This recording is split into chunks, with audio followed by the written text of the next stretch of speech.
The Bud Light Get Woke, Go Broke campaign is still going strong, but the real question is, will these corporations learn their lesson?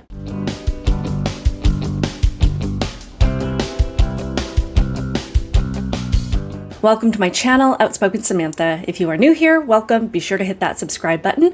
And if you're returning, welcome back. I appreciate your continued support, and I hope that you are subscribed as well. As always, just a friendly reminder to go over to Rumble and support my channel there. Create an account there if you have not already, because we do need to support these platforms that support free speech. It has been several weeks since we first saw that TikTok video of Dylan Mulvaney with all of his beer cans dressed up like a character from Breakfast at Tiffany's, celebrating March Madness with this gift from Bud Light. This month I celebrated my day 365 of womanhood, and Bud Light sent me possibly the best gift ever, a can with my face on it. And the backlash has been ongoing, and it has been epic ever since then. The ad first aired on April 1st, and it is now May 10th. And at this point, Bud Light can't even get people to take their beer off their hands for free. So I'm going to do a recap of the timeline here, just because there has been so much that has happened in such a short period of time. The ad, or the TikTok video, because they claim it wasn't an ad campaign, the TikTok video first came out on April 1st, and the response was immediate. Now, at first, AnheuserBusch defended their partnership with Mulvaney with a statement that says, AnheuserBusch works with hundreds of influencers across our brands as one of many ways to authentically connect with audiences across various demographics and passion points, a spokesperson for the company told Fox News. From time to time, we produce unique commemorative cans for fans and brand influencers like Dylan Mulvaney. This commemorative can was a gift to celebrate a personal milestone, and it is not for sale to the general public. And then just a few days later, this was on April 3rd, Travis Tritt publicly announced his boycott of Anheuser-Busch products. Kid Rock took to his backyard to shoot cans of Bud Light. John Rich later pulled cases of Bud Light from his Nashville bar in protest to this political statement. And by April 12th, Anheuser-Busch had lost $5 billion in value. Then they changed their tune again and decided to shove the blame off on a staffer and, insinuating that this decision was made without the knowledge of the higher-ups in the company. Around April 14th, they said that it was reported that the company, they never intended to be part of a conversation that divided people. And then April 15th, Bud Light finally crawled out of their hole and tweeted a Bud Light beer can that said TGIF. And people were having absolutely none of it. They got absolutely raked across the coals on social media. And then in an effort to try and continue to clean up this mess, because at this point they're just kind of flailing and just trying to figure out any possible way to regain trust, to get people back on track, to distract people from this message with Dylan Mulvaney, they did release a pro-America ad with their iconic Clydesdales to hopefully indicate that they were still a pro-America company with American values. Let me tell you a story about a beer rooted in the heart of America, found in a community where a handshake is a sure contract, brewed for those who found opportunity in challenge and hope. This was about as effective as this particular photo I found of several California Democrats standing around holding Bud Light bottles in their hands.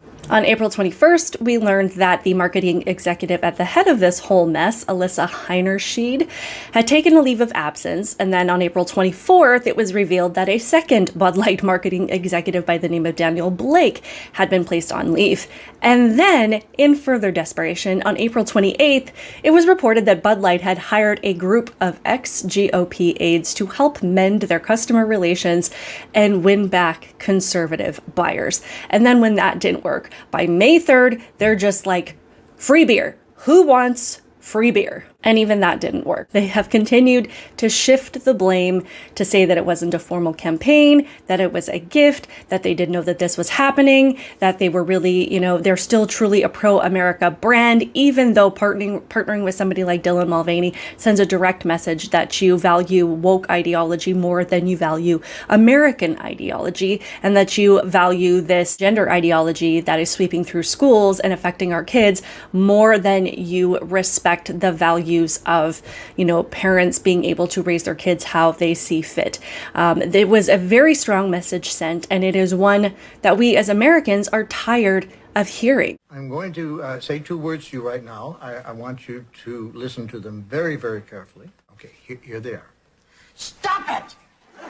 So last I saw, sales were down by a massive 26%. And that was probably at least a week ago, so I'm sure the number has dropped even more. Since then, the whole thing has been an absolute mess.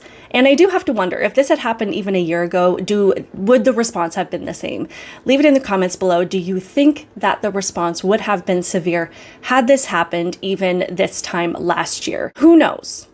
But at this point, beyond a shadow of a doubt, people are absolutely sick and tired of this nonsense. Parents are fighting against school boards who want to teach their children that they can be the opposite sex of how they were born. And they're tired of activism replacing academics. And they're tired of being disrespected in classrooms and attacked for wanting a say in what happens in our kids' classrooms. The vast majority of the public are constantly having to defend ourselves as not being transphobic and not being hateful and not being bigoted, while good, hardworking, and kind people are being called hateful and bigoted because we refuse to cave to an ideology that wants us to accept things that are not true. We have women and girls who are fighting for the right to have our own private spaces and opportunities in athletics and various kinds of awards that have been historically set aside for women, to recognize our accomplishments, and now we're being forced to cheer for men in dresses and call them women and cheer for them to take over our spaces. And I honestly think that this was the straw that broke the camel's back. And if you don't recognize how sick and tired people are of these messages, then you're either a Hollywood celebrity who is completely out of touch with reality, or you just don't care. Either way, you are completely unqualified to do the job that you were hired to do. Because I tell you what, Alyssa, I am not a professional marketing executive, but I can see and I can hear and I can read. And I can do my own share of market research and market analysis and tell you which products and which messages people are primarily gravitating towards right now. If you just look at the movies that have come out, all of the woke movies with woke messaging have absolutely bombed in the box office. And then you look at a movie like Top Gun Maverick, it was in the top 5 for 10 weeks straight and grossed over $1 billion in revenue. People are hungry for these pro-America patriotic messages. And with a company like Bud Light, that should have been a no-brainer.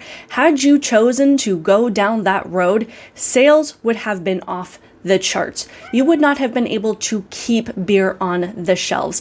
But instead, the segment of society that you decided to pander to makes up a very small percentage, not only of the public in general, but of Gen Z buyers. So what can we hope that corporations learn from this? Even though I do have a lot of skepticism that any corporations will learn anything from this, but just for the fun of it, let's just pretend that they're going to take some lessons from this. First of all, this is a clear indicator that consumers have all the power.